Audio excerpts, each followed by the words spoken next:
I enjoy scaring people a lot. I enjoy suspense and action and thrills. And I enjoy comedy. I guess mainly the genres of films.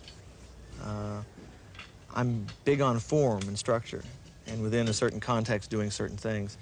The film I'm making now, Halloween, hopefully is a horror film, loaded with scares, suspense scares, hopefully not grisly or gory, but suspenseful, making people on the edge of their seats. I enjoy doing that.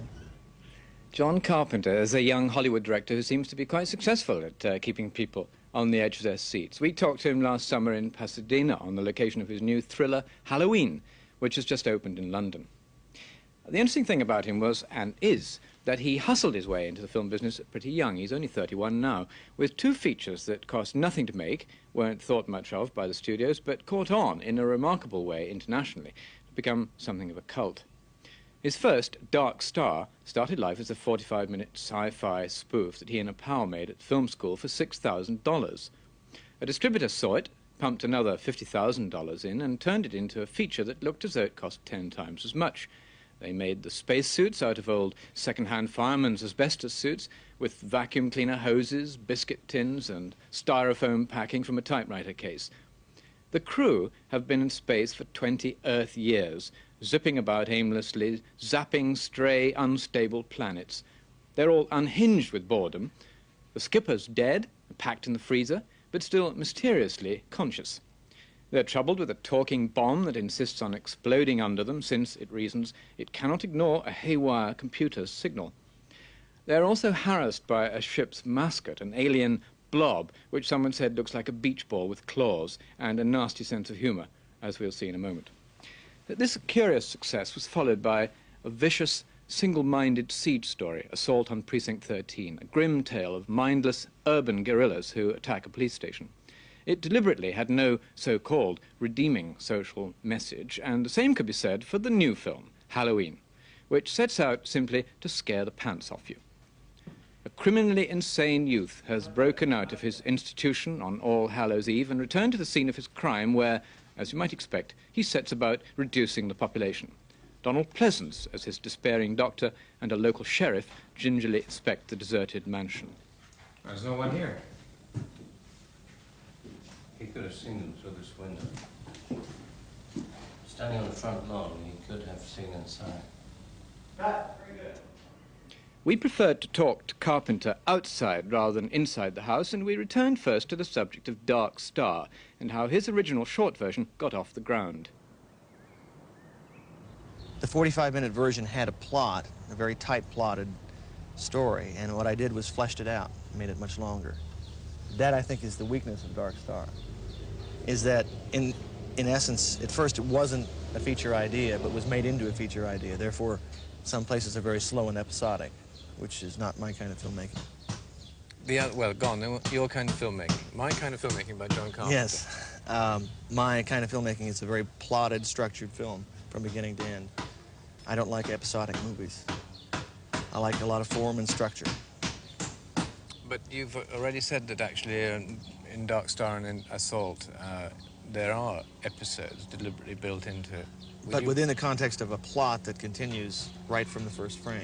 And in Dark Star, it meandered. It meandered quite a bit. One thing about Dark Star that you didn't intend was that it should be funny, first of all. No, I did intend that, right from the start. It was to be funny all the way. It was to be an absurdist comedy rather than a slapstick comedy or a farce. And we, started out to make a funny science fiction movie. I read that do you think science fiction is funny, or do you just think that the movies have made them funny? Neither. I just don't think one had ever been made, and I wanted to make one. The closest film to it was, I guess, Dr. Strangelove, which Kubrick said he started making the film, and the more he worked on it and the more serious it was, the funnier it got. And the same thing happened with Dark Star. We had these guys out in space for 20 years, and there were no women, and they were bombing planets, and it was a pretty meaningless existence. And so I figured, well, that's ridiculous. It's so grim, it began to get really funny. The ship's mascot, the alien blob, gets playful and bounces into a lift shaft from which he has to be retrieved by one of the crew. One is Lobster Men from Mars, and one is socio-religious films or books and novels. I prefer the first, Lobster Men from Mars. Just my personal preference. I don't like... What I hate worse than anything else is pretension in any form. Somebody who's pretentious and is delivering a message. Because I don't think film, motion pictures is at all intellectual. I think it's all feelings. People laughing, crying, screaming, etc. Getting excited, getting upset, whatever. And when there's a message to it, it's not my kind of movie. Would you not say there's some kind of a message going on in Dark Star or in Assault and Precinct? Perhaps it's not my intention, though. The intention is to entertain. And I think anything good has a substance or a theme to it. A thematic material is different than a message. People who deliver a message is like a public service broadcast or commercial. This is what I believe, and you must believe this too. I think any great work has a theme, though. And the theme can be discerned from a message in that it's not hitting you over the head or stating something, but is a little more subtle. In other words, you're saying that you actually do quite like ideas, but you absolutely. You don't want them to be paramount. Well, I don't think they can be, because first and foremost, I think, in my opinion, that films are to entertain, to be entertained and to feel. And it's through the feelings that you get from watching a film that you're going to derive the theme and the importance of the movie.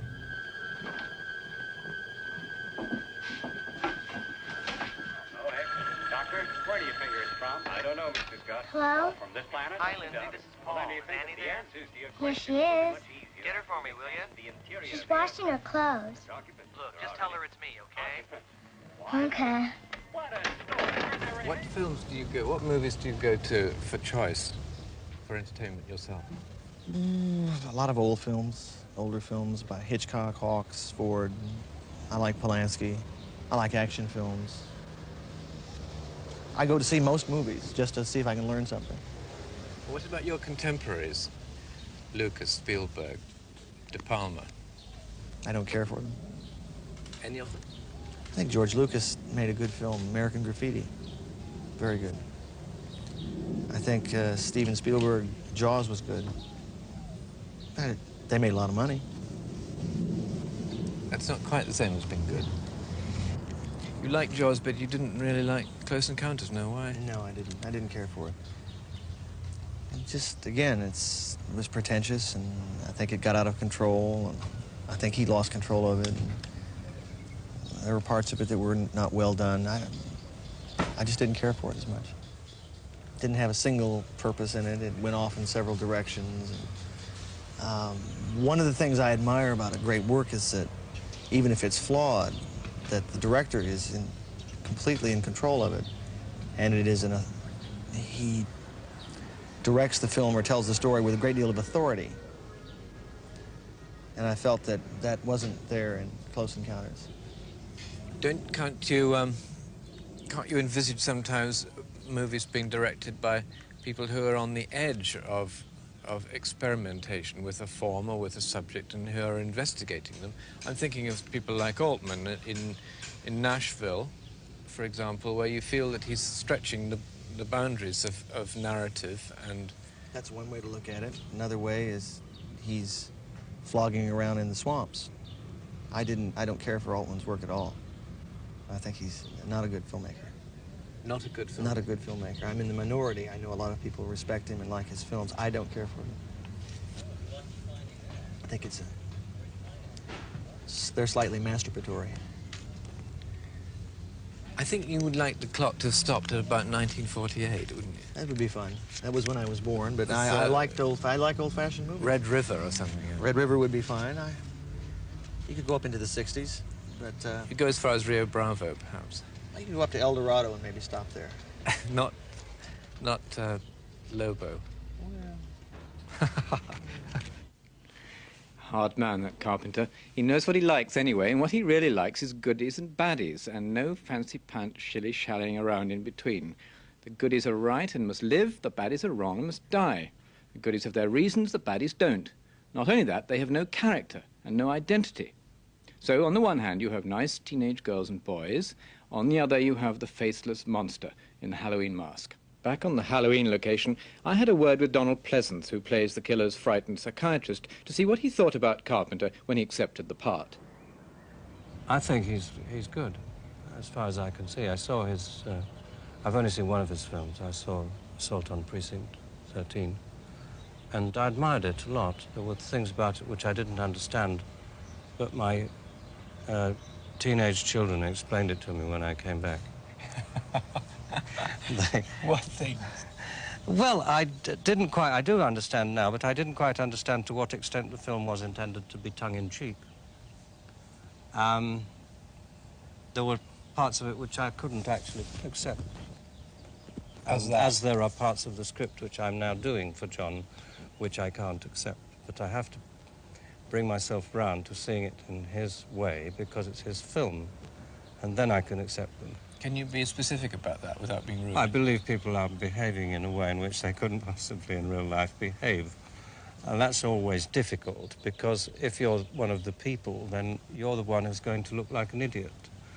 If the director doesn't have some very good reason for people saying lines which people don't really say. In other words, I think the script is a bit overwritten. I don't know, it's difficult to find an expression other than that, overwritten. I never quite know what it means. But I think it's a little melodramatic, and certainly in my role. But of course, it's not intended to be real in that awful word, realistic sense. Is there anything in the scene that we're now going to see, which is you're going over the house, aren't you? What scene are you going to see? Because we're just shooting it, and when you get this program out... No, the film, we're actually going to see this shot. To film this rehearsal of this shot, which is you and someone else going over the house. Yes, the local sheriff. It sounds as if they're getting the Alsatians out afterwards. Yeah, I think it's the Brits around. They're coming after you. Us. Pleasence, veteran as he is of spine chillers, was nevertheless taken aback by Carpenter's relentless pursuit of the cliché. The old dark house, the bumps in the night, the daft lines that seem to turn all the characters into zombies. Carpenter treads scrupulously in the footsteps of the formula.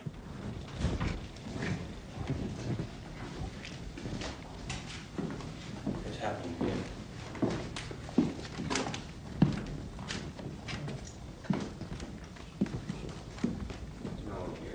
She was sitting right here. You could have seen her through this window. Standing on the front lawn, he could have seen inside. All right, not bad. Not too bad. Not too bad, yeah. Not too bad. Right? You feel better to have it happen in here and then you leave? Well, I think she was sitting right here. I do too. It's good to line to get him because that gives me my force for rumination. Exactly. Yes. Doc Pleasence and the sheriff know that the first dreadful deed was done here, in this room, when the monster was a little boy of 6. Now he's a maniac killer of 20 and on the loose. He's bound to come back. He may even be here now. Yeah. But when they were doing the deed, the sexual deed... Oh, my God. Yes. He could have seen them. Oh. So I'm off. She was sitting right here. When he killed Yes, her. right. Yeah. He could have seen them. Yes. Yes, of course. And then you want me to come in after that, John? I think he gives you, she was sitting right here. Off you go, let Donald hang in there a second. Come back, there's no one here. Then we cross to the window. He could have seen them through the window. Standing on the front lawn, he could have seen inside. Smash-o. Crash-o. All right. Feel all right? Yeah. What exactly happens? We put in a piece of fake glass, and a rain gutter will come in and break it and scare you. You'll pull out a gun. And you see that happen from outside? We will see it happen from about right here. So we both pull our guns out now? No. I think let him pull his gun out. It's the first time I see his gun. Oh, yes. I mean, I don't want to get the idea that... It's about. It's a big moment. I'm going to show you my gun. See, if you both pulled your guns, it might be like a draw or something. Both start shooting each other. Boomer. I mean, if that happened, it just scared the shit out of you right off. Oh, sure. Yeah. Dean, are we ready to shoot one? What is that? Dog.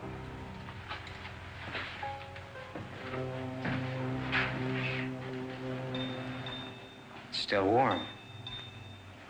He got hungry. The clock to stop and you to go back to the 40s and I be... would love to be a director during the 40s in a studio situation. I would love it, working on sound stages, having that kind of control, that kind of style.